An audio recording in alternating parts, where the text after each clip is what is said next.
തമിഴ്നാട് രാഷ്ട്രീയത്തിൽ ഇപ്പോൾ കൃത്യമായി തന്നെ ഒരു രാഷ്ട്രീയ മത്സരത്തിലേക്ക് മാറിയിട്ടുണ്ട്. മുൻകാലങ്ങളിൽ നാം കണ്ടിരുന്നത് ദ്രാവിഡ പാർട്ടികൾ മാത്രമുള്ള ഒരു തെരഞ്ഞെടുപ്പായിരുന്നെങ്കിൽ, DMKയും അണ്ണാ DMKയും തമ്മിലുള്ള മത്സരം മാത്രമായിരുന്നെങ്കിൽ ഈ തെരഞ്ഞെടുപ്പ് വ്യത്യസ്തമായിരിക്കുന്നു. അവിടെ പല വിവാദങ്ങൾ കൊഴുക്കുകയാണ്. ആ വിവാദങ്ങൾ മുഴുവൻ ചുറ്റിപ്പറ്റി നിൽക്കുന്നത് വിജയുമായി ബന്ധപ്പെട്ടാണ്. ഏറ്റവും അവസാനം വിജയുമായി ബന്ധപ്പെട്ടുണ്ടായിരിക്കുന്ന വിവാദം BJPയുടെ അധ്യക്ഷൻ, പുതിയ അധ്യക്ഷനായ നയനാർ നാഗേന്ദ്രന്റെ ഒരു പ്രസ്താവനയാണ്. ഈ നയനാർ നാഗേന്ദ്രൻ വിജയെ അധിക്ഷേപിക്കുന്ന രീതിയിലുള്ള ഒരു പരാമർശം നടത്തി. വിജയ് രാഷ്ട്രീയത്തിലേക്ക് ഇറങ്ങണം, വീട് വിട്ടിറങ്ങണം, അല്ലാതെ എല്ലാ സമയവും ഈ മുറിയിൽ തൃശ്ശിയോടൊപ്പം മാത്രം ചുരുങ്ങരുതെന്നാണ് നയനാർ നാഗേന്ദ്രൻ പറഞ്ഞത്. അതിനെതിരെ സമൂഹ മാധ്യമങ്ങളിൽ നയനാർ നാഗേന്ദ്രനെതിരെ വലിയ വിമർശനം ഉണ്ടാകുകയാണ്. അദ്ദേഹത്തിന്റെ പശ്ചാത്തലം പരിശോധിക്കുകയാണെങ്കിൽ അദ്ദേഹം അണ്ണാ DMKയിൽ നിന്നും, ജയലളിതയുടെ പാർട്ടിയിൽ നിന്നും BJPയിലേക്ക് വന്ന് തിരുനെൽവേലിയിൽ മത്സരിച്ച് ജയിച്ച ഒരു MLA കൂടിയാണ്. അദ്ദേഹം അങ്ങനെ വിവാദങ്ങളിൽ നിറഞ്ഞു നിൽക്കുന്ന ഒരു മനുഷ്യനല്ല. പക്ഷേ എന്തുകൊണ്ട് ഇങ്ങനെ ഒരു വിവാദം ഉണ്ടായെന്നാണ് ഈ തമിഴ് രാഷ്ട്രീയത്തിൽ തന്നെ ഞെട്ടിപ്പിക്കുന്നത്. പണ്ട് ഒരു മലയാളി നടിയുടെ വിവാഹവുമായി ബന്ധപ്പെട്ട് വിജയും തൃശ്ശയും ഒരു സ്വകാര്യ വിമാനത്തിൽ യാത്ര ചെയ്തിരുന്നു. അതിൻ്റെ ചിത്രങ്ങൾ അന്ന് പുറത്തു വന്നിരുന്നു. പക്ഷെ അന്ന് അണ്ണാമല അടക്കമുള്ളവർ കൃത്യമായ നിലപാടെടുത്തിരുന്നു. അത് അദ്ദേഹത്തിൻ്റെ വ്യക്തിപരമായ കാര്യമെന്നായിരുന്നു അന്ന് അണ്ണാമല നിലപാടെടുത്തത്. പക്ഷേ ഇപ്പോൾ BJP അതിനെതിരെ വരികയാണ്, വിജയ്ക്കെതിരെ വരികയാണ്. അത് അവിടെയുള്ള നേതൃത്വത്തിന് തന്നെ മനസ്സിലായെന്ന് തോന്നുന്നു. ഭരണവിരുദ്ധ വികാരമുണ്ട് തമിഴ്നാട്ടിൽ. സ്റ്റാലിനെതിരെ കൃത്യമായി തന്നെ ഭരണവിരുദ്ധ വികാരമുണ്ട്. ആ ഭരണവിരുദ്ധ വികാരം ചിന്നിച്ചിതറി ഒരു വലിയ വോട്ട് ബാങ്ക് വിജയിലേക്ക് പോകുമെന്ന് നിലവിൽ അവിടെ NDA പാർട്ടികൾ ഭയപ്പെടുകയാണ്. BJPയും അണ്ണാ DMK അടക്കമുള്ള പാർട്ടികൾ ഭയപ്പെടുന്നുണ്ട്. വീണ്ടും സ്റ്റാലിൻ തന്നെ അധികാരത്തിൽ വരാനുള്ള സാധ്യതയാണ് ഇതിലൂടെ കാണുന്നത്. സ്റ്റാലിനെതിരെയുള്ള വികാരം രണ്ടായി പിളർന്നു പോകാനുള്ള, അതാണല്ലോ നാം ഉത്തരേന്ത്യയിൽ BJPക്കെതിരെ വികാരങ്ങൾ ഉണ്ടാകുമ്പോഴും BJP അത് ഈ വോട്ട് ബാങ്കുകൾ കൃത്യമായി തന്നെ വിഭജിച്ച് തങ്ങൾക്ക് അനുകൂലമായി മാറ്റുന്നതാണ് നാം കണ്ടത്. അത് ഏറ്റവും വലിയ ഉദാഹരണം ഹരിയാനയിലായിരുന്നു. ഹരിയാനയിൽ വലിയ രീതിയിൽ ഭരണവിരുദ്ധ വികാരമുണ്ടായി. ഗുസ്തി താരങ്ങളുമായി ബന്ധപ്പെട്ട വിവാദമുണ്ടായിരുന്നു.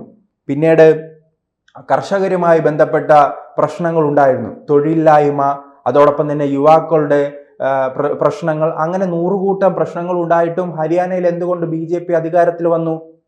അവിടെയാണ് ഈ തന്ത്രമുള്ളത്. ഭരണവിരുദ്ധ വികാരം കൃത്യമായി തന്നെ ഭിന്നിപ്പിച്ച് ഭരിക്കുക എന്നതായിരുന്നു എല്ലാ രാഷ്ട്രീയ പാർട്ടികളും അവരുടെ തന്ത്രം. അത് തന്നെയാണ് തമിഴ്നാട്ടിലും നിലവിൽ സംഭവിക്കാൻ പോകുന്നത്. BJPയിലേക്കും അതോടൊപ്പം തന്നെ വിജയുടെ പാർട്ടിയിലേക്കും ഈ ഭരണവിരുദ്ധ വികാരം പോകുക തന്നെ ചെയ്യും. അത് വിജയെ സംബന്ധിച്ചിടത്തോളം, വിജയ് എന്തായാലും ഈ തെരഞ്ഞെടുപ്പല്ല അവർ ലക്ഷ്യമിടുന്നത്. അദ്ദേഹം ഈ തെരഞ്ഞെടുപ്പിൽ ഒരു ഇരട്ട സീറ്റുകൾ നേടിയ ശേഷം വരുന്ന തെരഞ്ഞെടുപ്പിൽ അധികാരത്തിൽ എത്താമെന്നായിരിക്കും അദ്ദേഹത്തിന്റെ ചിന്ത. പക്ഷേ BJPയെ സംബന്ധിച്ചിടത്തോളം ദക്ഷിണേന്ത്യ അവരുടെ ലക്ഷ്യമാണ്. കഴിഞ്ഞ വർഷങ്ങൾക്ക് മുൻപ് BJPയുടെ ദേശീയ സമ്മേളനം ചേർന്നപ്പോൾ അവർ പ്രഖ്യാപിച്ചൊരു നിലപാടാണ് സൗത്ത് ഇന്ത്യ പിടിക്കണമെന്നത്. അതുകൊണ്ട് തന്നെയാണ് ഇപ്പോൾ നാം കേരളം തന്നെ പരിശോധിക്കുമ്പോൾ നമുക്കറിയാമല്ലോ, കേരളത്തിൽ തദ്ദേശ സ്വയംഭരണ സ്ഥാപനങ്ങളുടെ തെരഞ്ഞെടുപ്പ് പോലും കേന്ദ്ര സർക്കാർ അതോടൊപ്പം തന്നെ കേന്ദ്ര BJPയുടെ നേതൃത്വം എത്രത്തോളം പ്രാധാന്യത്തോടെയാണ് കണ്ടതെന്ന് നാം മനസ്സിലാക്കി. പിന്നീട് തിരുവനന്തപുരം കോർപ്പറേഷനിൽ അധികാരത്തിൽ വന്ന ശേഷം ഇപ്പോൾ പോലും നരേന്ദ്രമോദി അടക്കമുള്ളവർ വളരെ ശ്രദ്ധയോടെയാണ് തിരുവനന്തപുരത്തെ കാണുന്നത്. അത് തന്നെയാണ് 2 ദിവസമായി ഇപ്പോൾ നടക്കുന്ന BJPയുടെ കൗൺസിലർമാർ ഡൽഹിയിലെത്തി നരേന്ദ്രമോദിയുമായി കൂടിക്കാഴ്ച നടത്തുന്നു. അതോടൊപ്പം തന്നെ കൗൺസിലർമാർ എല്ലാ റെയിൽവേ സ്റ്റേഷനിലും ഇറങ്ങി BJP പ്രവർത്തകരുടെ സ്വീകരണങ്ങൾ ഏറ്റുവാങ്ങുകയാണ്. പല കൗൺസിലർമാരും ഇപ്പോഴും തിരിച്ചെത്തിയിട്ടില്ല. അവർ പല നഗര BJP ഭരണം നടത്തുന്ന ഗോവയിലായാലും ആന്ധ്രാപ്രദേശിലായാലും തെലങ്കാനയിലെ ചില പ്രദേശങ്ങളിലായാലും അവിടെ എല്ലാം ഇറങ്ങി അവിടുത്തെ വികസന പ്രവർത്തനങ്ങൾ കണ്ടുപഠിക്കുകയാണ്. അത് ഈ പ്രാധാന്യം എന്തുകൊണ്ട് നൽകുന്നു? അത് ഈ കേരളം മാത്രം ചുരുക്കി കാണുന്നില്ല. അത് ദക്ഷിണേന്ത്യ പിടിക്കുക എന്നതാണ് അവരുടെ ലക്ഷ്യം. പ്രത്യേകിച്ച് തമിഴ്നാട്ടിൽ അതിൽ ഏറ്റവും വലിയ പ്രാധാന്യമുണ്ട്. 40-ന് അടുത്ത് ലോക്സഭാ സീറ്റുകളുള്ള, അതോടൊപ്പം 200-ലധികം നിയമസഭാ സീറ്റുകളുള്ള ആ ഒരു വലിയ സംസ്ഥാനം പിടിച്ചെടുക്കുക എന്നത് BJPയുടെ ലക്ഷ്യമാണ്. അത് സഖ്യകക്ഷികളുടെ സഹായത്തോടു കൂടിയാണെങ്കിൽ അങ്ങനെ. എന്തായാലും BJPക്ക് വരുന്ന തെരഞ്ഞെടുപ്പിൽ ഈ ഒറ്റയ്ക്ക് അധികാരത്തിൽ വരാൻ കഴിയില്ലെന്ന് BJP നേതൃത്വത്തിന് കൃത്യമായി അറിയാം. അതുകൊണ്ടാണ് അണ്ണാ DMKയുടെ സഹായം തേടുന്നത്. അണ്ണാ DMKക്ക് മുകളിലേക്കാണ് ഇപ്പോൾ TVKയുടെ വളർച്ച. അതുകൊണ്ട് തന്നെയാണ് തുടക്കത്തിലെന്നും അണ്ണാമലയുടെ കാലത്ത് വിജയെ ലക്ഷ്യമിടാൻ BJP തയ്യാറായിരുന്നില്ല. എന്തിനു പറയുന്നു, അന്ന് BJPയുടെ TVKയുടെ റാലിയിൽ 40-ലധികം പേർ മരണപ്പെട്ടിട്ട് പോലും BJPയുടെ ഭാഗത്തു നിന്ന് വലിയ പ്രതിഷേധമോ വിജയ്ക്കെതിരെ എതിർപ്പോ ഉണ്ടായിട്ടില്ല. അതിനൊറ്റ കാരണമേ ഉള്ളൂ, അവർ വിജയുടെ പാർട്ടിക്കെതിരെ നീങ്ങാൻ തയ്യാറല്ലായിരുന്നു. പക്ഷെ നിലവിൽ ഈ തങ്ങളുടെ വോട്ടുകൂടി BJPയുടെ വോട്ടുകൂടി വിജയ് കൊണ്ടുപോകുമോ എന്ന ഭയത്തിൽ നിന്നാണ് ഇപ്പോൾ ഈ പ്രതിസന്ധി രൂപപ്പെട്ടിരിക്കുന്നത്. എന്നാൽ സ്റ്റാലിനെ പുറത്താക്കുക എന്നത് BJPയുടെ പ്രഖ്യാപിത ലക്ഷ്യമാണ്.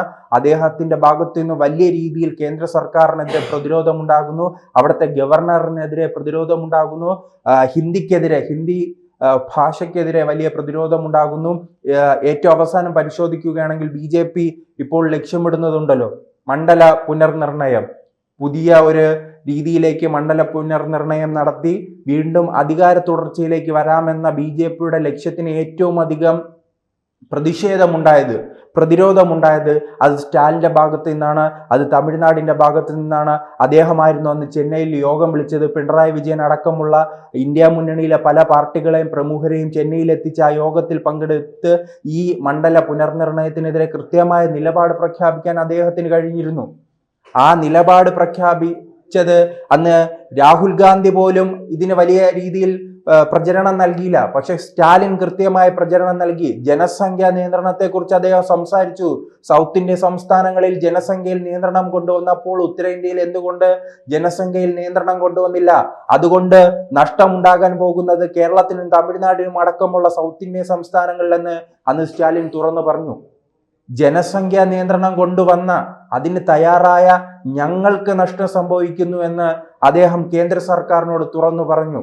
അപ്പോൾ അങ്ങനെ തുറന്നു പറയുന്ന നേതാവിനെ പരാജയപ്പെടുത്തുക എന്നത് BJPയുടെ ലക്ഷ്യമായി മാറിയിട്ടുണ്ട്.